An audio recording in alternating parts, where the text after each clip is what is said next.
इस्लामाबाद की मुस्लिम कॉलोनी में ज़िला इंतजामिया ने 100 से जायद घरों को मस्मार कर दिया। इलाका मकीन शदीद सर्दी में सड़कों पर रातें गुजारने पर मजबूर। हम यहाँ 60 साल से रह रहे हैं। हम तो गरीब लोग हैं, हमारे पास तो यही जगह। हमारे बच्चे स्कूलों से आ रहे थे, जब वो आए तो आगे छतों से रूम हो रहे थे। क्या मंजर था जब यहाँ पर ऑपरेशन किया गया? एक तो ये जुल्म है जी यहाँ पर, ठीक है, सीडीए वालों ने बगैर नोटिस के यहाँ पर लोगों के घर गिराए। जहाँ तक आपकी बात मुतालबात की है तो देखें 1973 का आइन अगर पढ़े 1903, अगर एक शहरी 12 साल से प्राइवेट जगह पे रह रही है तो वो उसकी मलकियत है, और दूसरा अगर वो सरकार की जगह है और वो 50-60 साल से रह रहा है तो ये कानूनी तौर पर आइन हमें कहता है कि ये उसकी मलकियत है। जहाँ तक मेरे अंकल ने भी बात की है कि इनको मुतबादिल दी जाए, हमें मुतबादिल क्यों दी जाए, ये हमारा राइट, हम यहाँ रहते हैं, ठीक है। आप इमरानी मुआहिदा पढ़ लें, एक इंसान का एक स्टेट के साथ मुआहिदा होता है, हम टैक्स क्यों पे करते हैं? इसीलिए कि हमें पानी, बिजली, गैस, ज़मीन दी जाए। अगर ये बेसिक चीज़ें हमसे आप छीन रहे हैं तो हमें स्टेट की क्या ज़रूरत है? आप हमसे टैक्स लेते हैं, ठीक है, हम यहाँ 60 साल से रह रहे हैं। आप आके एक सीडीए का एसी क्या होता है? एक मुलाजम है ना, हम उसको टैक्स दे के वो एसी बना हुआ है, वो डीसी बना हुआ है। हम यहाँ से 60-70 सालों से रह रहे हैं। 1960 से ये जो जगह है लेबर कॉलोनी से हम लोगों ने ये इमारतें बनाई हैं जिनको आज कहते हैं इसको थ्रेट है, हम लोगों ने बना के हम यहाँ रह रहे हैं। जब हम यहाँ रह रहे थे तो आप ये बताएं, अगर सीडीए की जगह उस टाइम थी तो सीडीए ने उस टाइम आके हमें क्यों नहीं निकाला?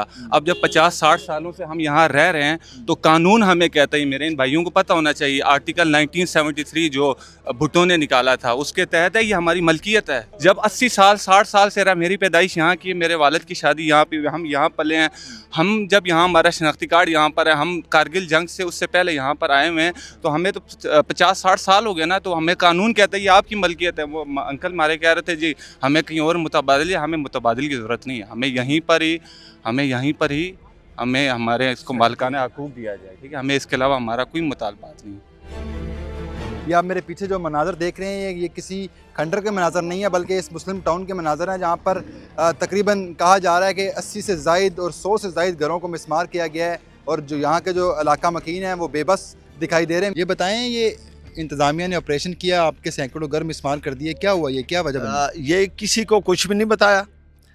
लोग अपने अपने कामों पे थे। 2 दिन पहले ये आए, मशीनरी आए, लोगों को सिर्फ इतना कहा कि घर से सामान निकालें आप। वो 2-3 मिनट में क्या निकाला जा सकता है, और इन्होंने ये घर गिरा दिए। इस सर्दी के मौसम में बे यारो मददगार, बे आसरा ये ख्वातीन बच्चे यहाँ पे बैठे हुए हैं, स्कूल को कोई नहीं जा सकता, और ये कोई टाइम फ्रेम नहीं, आज फिर आए हुए हैं। कोई ऐसा नहीं हो रहा, कोई बातचीत नहीं हो रही, कोई मौका नहीं दे रहे। तो हम तो गरीब लोग हैं, हमारे पास तो यही जगह, हमारे पास तो दूसरी जगह नहीं है जाए हम कहीं पे अपना सर छुपाएं। यहाँ पर मजमूई तौर पर कितने घर थे? इस जगह पे तकरीबन जो गिराए गए घर हैं ये कोई 50 के लगभग घर हैं जो गिराए गए हैं, और ये सब गरीब लोग हैं, दिहाड़ीदार लोग हैं, जो सुबह जाते हैं, शाम को कमा कर 1000 रुपया लाते हैं, फिर वो बच्चों का पेट पालते हैं। तो ये बताएं, सीडीए ने कोई नोटिस दिया था? कोई नोटिस नहीं दिया, बिल्कुल नहीं दिया जी। हाँ, सिर्फ घरों पे नंबर लगा के गए थे कि हम गिन रहे हैं नंबर कितने हैं। वो हफ्ता या 4 दिन या 5 दिन पहले गए थे, नंबर लगाए हैं, वो कोई बात नहीं किसी ने की।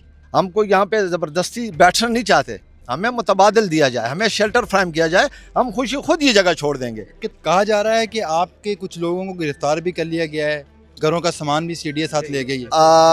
कुछ गिरफ्तार जो था ये आ गया है ज़मानत पे, ये मेरे साथ ही खड़े हैं। आपका क्या नाम है? मेरा नाम इनायतुल्लाह है जी। आपको क्यों गिरफ्तार किया गया था? मुझे इसी वजह से गिरफ्तार किया गया था कि मैडम से हमने पूछा है कि 30 मिनट में मैडम आप बताएं कि बंदा क्या कर सकता है, यहाँ से बंदा पारा नहीं पहुँच सकता। आप हमें कह रहे हैं कि जी आप अपना सामान बाहर निकालें और घर खाली करें। दूसरी चीज़ ये थी जो सबसे मुझे ज़्यादा बुरी लगी, वो ये थी कि हमारे बच्चे स्कूलों से आ रहे थे, वो खाने के इंतज़ार में थे कि हमारे वालिदैन हमें खाना देंगे। जब वो आए तो आगे छतों से रूम हो रहे थे। और दूसरी चीज़ ये, अगर हम कब्ज़ा माफिया है, हम जो भी हैं, ये जिस जगह पे आप खड़े हैं नीचे सीमेंट लगा हुआ है, इनके लिए इन्होंने फंड जारी किया। ये यूनियन कौंसिल है, यहाँ पे गैस बिजली सारा कुछ है? बिजली है, बिजली है, गली पक्की है और पानी है, ठीक है। और जिस जगह पे आप खड़े हैं ये नीचे देख लें, ये मेरा ख्याल है कुछ 4 महीने हुए हैं कि ये जगह इन्होंने, ये रोड वहाँ से वहाँ तक मेरा ख्याल है कोई 50-60 लाख रुपए का प्रोजेक्ट था। तो सीडीए ऑफिसर से एक सवाल करने पे आपको उठा लिया गया? इसी सवाल करने पे हमें उठाया गया। हमने पूछा उनसे कि मैडम हमारा कसूर क्या है, हमें बताया जाए। हमारे वालिदैन ने इस इस्लामाबाद को अपनी जवानियाँ दी हैं, ये इस्लामाबाद हमारे हाथों से बना है। ये जो आसपास के ये लोग आपको नज़र आ रहे हैं, ये इधर कोई अफसर नहीं है, ये जाके किसी दफ्तरों में सफाई सुथराइयों के काम करते हैं। कोई 30,000 कमाता है, कोई 37,000 रुपये कमाता है। हम अपने बिजली के बिल नहीं दे सकते। आप अंदाज़ा करें, बिजली के बिल नहीं दे सकते। हमारे बच्चे जो हैं एक टाइम का खाना खाते हैं, सुबह का नाश्ता करते हैं, दोपहर का खाना वो लेट देते हैं उनको, ताकि ये रात को कुछ मांगे ना। ये किसका हल्का है? सियासी रहनुमा कौन है यहाँ का? यहाँ जहाँ से जो सियासी रहनुमा है वो डॉक्टर तारिक फजल चौधरी साहब है, जो यहाँ पे जहाँ तक मेरा ख्याल था यहाँ से वो हार गए थे, उसको वोट कम मिले थे। तो जब वो जीता तो अब वो कहते हैं भाई तुम लोगों ने मुझे वोट ही नहीं दिए। जब हमने नहीं दिए तो अब जीत कहाँ से गए? आप क्या समझते हैं ये कौन करवा रहा है फिर? तो ये गवर्नमेंट ही करवा रही है सर, और कौन करवा रहा है? सीडीए करवा रही है, गवर्नमेंट करवा रही है। हमने मैडम से ये भी सवाल किया था कि मैडम हम अफगानी नहीं है, क्या आप हमें इस तरह बेदर्दी से निकाल रहे हैं?